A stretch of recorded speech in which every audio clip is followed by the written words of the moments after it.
up, YouTube? Josh Gentry back with another episode of Gentry 101. I got my buddy Kevin coming over, who's taking incredibly long. Hey, I got the beer, man. About freaking time. All right. Yeah, I got some organic stuff. Perfect. All right. So speaking of organic, you know, us BMW owners, we love our organic treats, food, beverages. This organic beer made from Michelob, or made by Michelob, is brewed only using the finest USDA organic hops and a full-blown organic live tree. And that's actually what they age this beer for 90 days inside of an organic oak tree. Isn't that insane?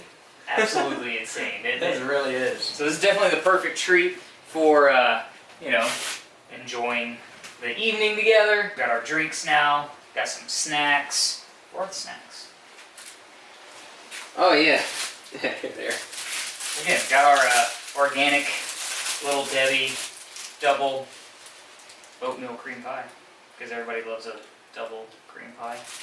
Yeah, that sounds really terrible. Terrible. Okay, so today what we're going to be doing is replacing the outlets. These are essentially the boost side or the charge side coming out of the turbocharger going into the intercooler. So essentially the hot pipe coming off the turbos going inside the intercooler before it gets cooled off, going into your throttle. So these are by a company, PSP or Faster, Faster By Pinnacle. Essentially this guy makes and designs outlets as well as intercoolers. I am running his 750 intercooler on here. Very good intercooler, very efficient.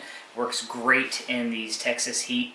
I know I have long sleeves on right now, so it doesn't really look like it in South Texas, but it is a little cold front coming in, so it's a little chilly right now. What these are going to do essentially is help reduce wastegate duty cycle, which is one of our biggest complaints on these N54s, right? End up blowing through turbos, or you get that, you know, dreaded wastegate rattle.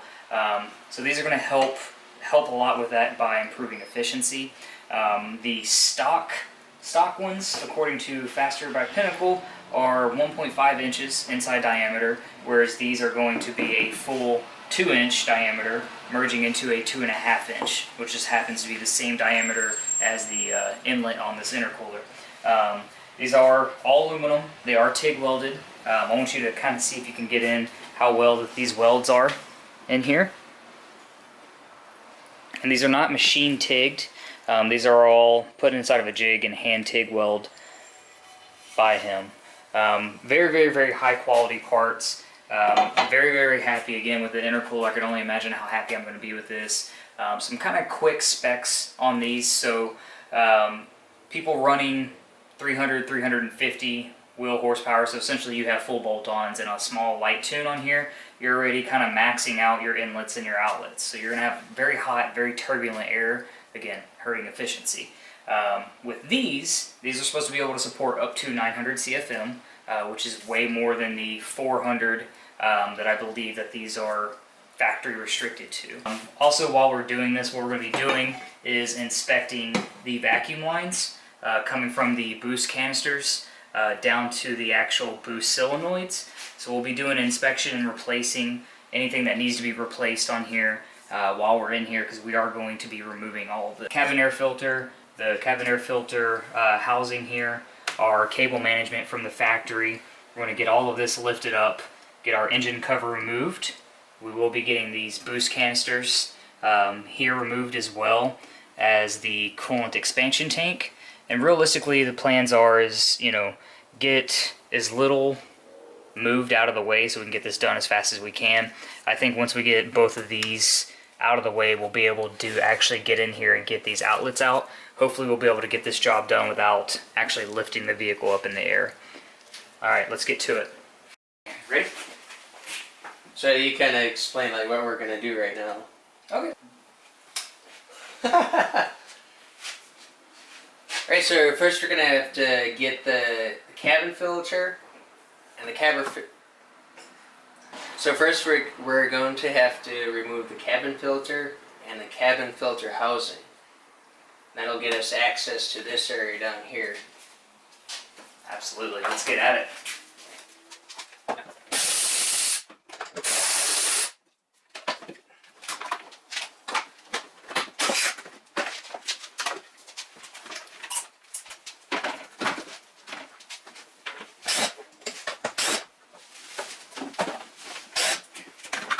off this cable management right here. Just there's 3 clips on each side, and there are 2 separate cable housings there. Now we're just going to lift this up and set it down. Okay. Alright, so now we got access to all this area. We can get down here, get the screws, get off the cover as well. These are 5mm Allen kit screws, which should be on the magnetic tray down here on the bottom. That's right here. That's it off.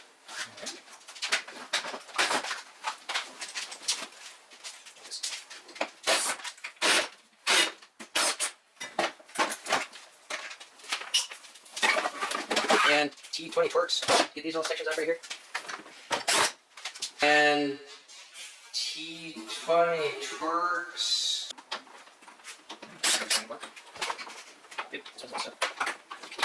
There you go. And with this here, it does have like this accordion flex section right here, and there are going to be 2 little clips on either side of the airbox. You can essentially just squeeze this, and it'll pop those actual clips off, and you can feed that out of the way. Again, what we're trying to accomplish here is actually replacing this, and we have the back section sitting back there.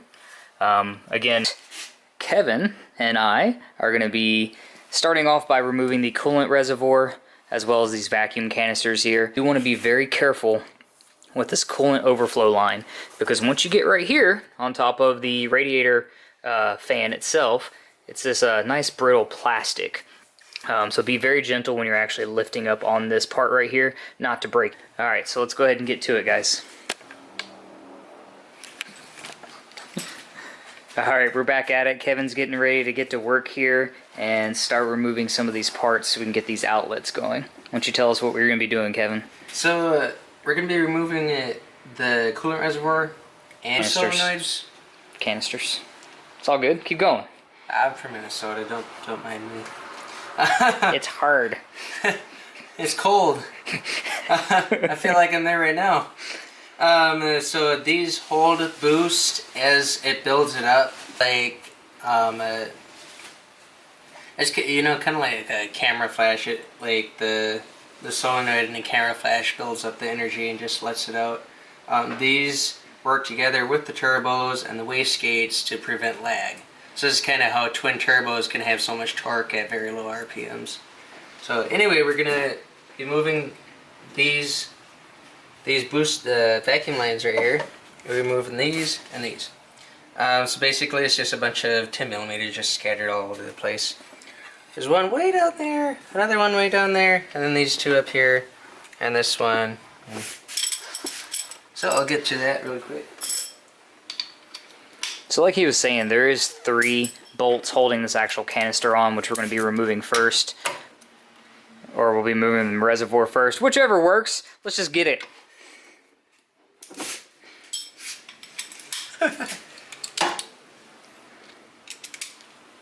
And these are held on by 10mm bolts.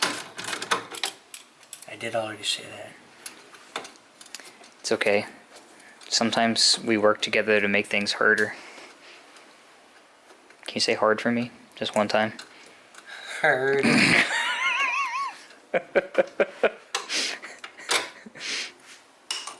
Whoa.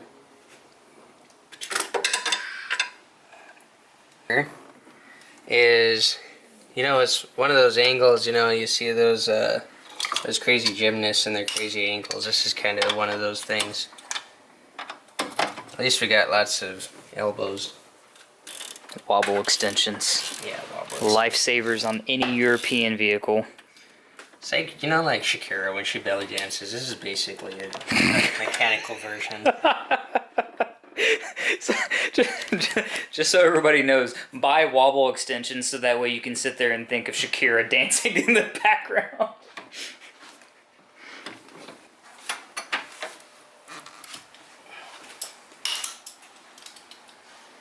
Good deal. So we got those 3 bolts removed, right? Yep. So our canister should be, yeah, nice and free.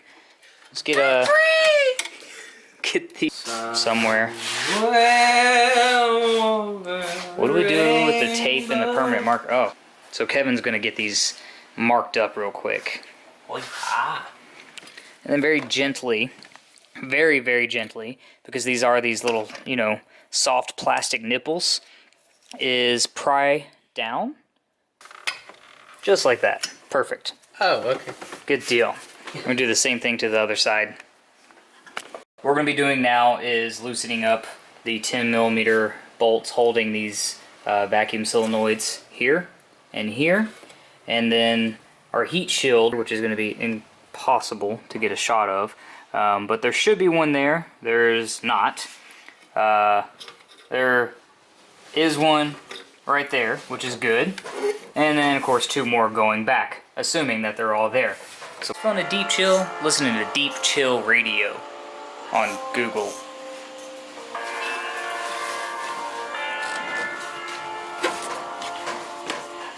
Missing.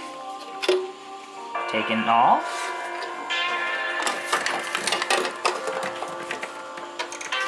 So.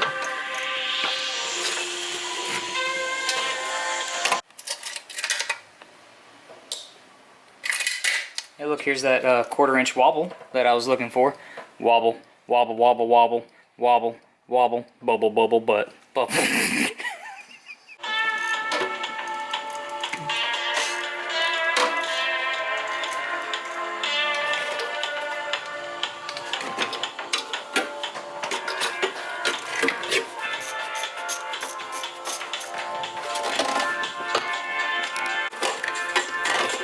Great thing about working on these N54s is there's so much space. So much space.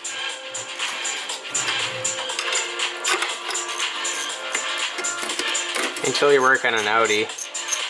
And then you realize how much space you really do have working on BMWs.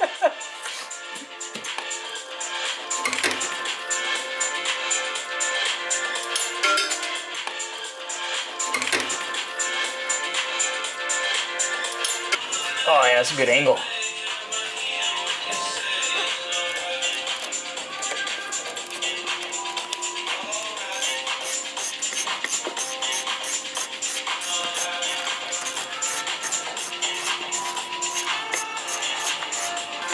This is going down to our turb skis.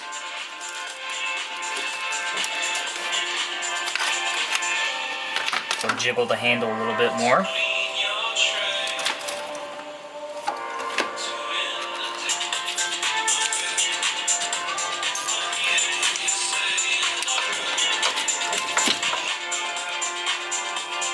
Can't find the hole.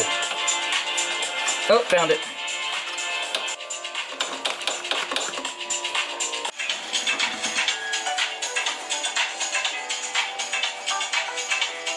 Alright, I found the bolt. Finally.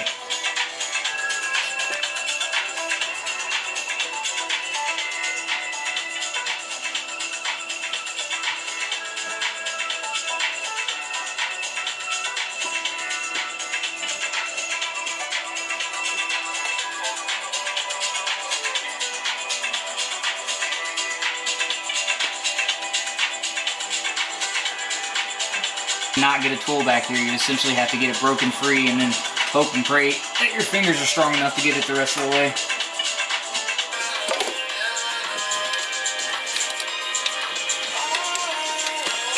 And it's off.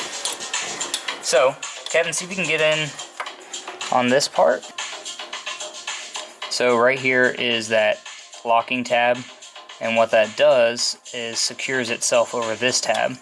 So as this tightens, it'll squeeze them together, and then you can kind of push that back on. And I'll see how easy or not easy this is to snake this out.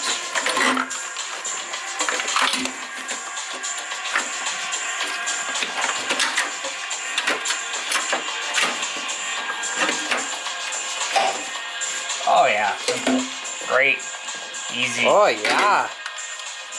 Oh shit.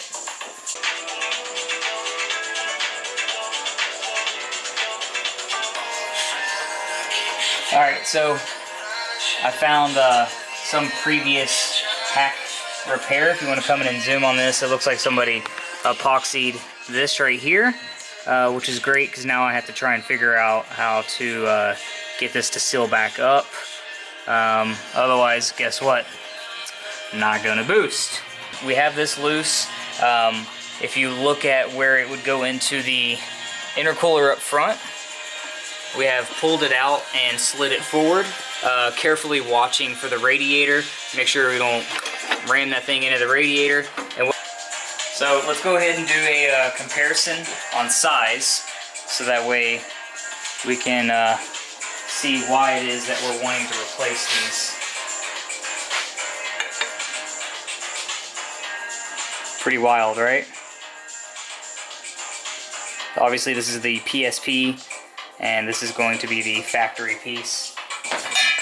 And then two, if you look at our Y fittings here, you can see how terrible of a choke point that is. See how it pancakes in. And we have no pancake over here. And ignore the oil, it is typical. You're able to see the flow difference in there.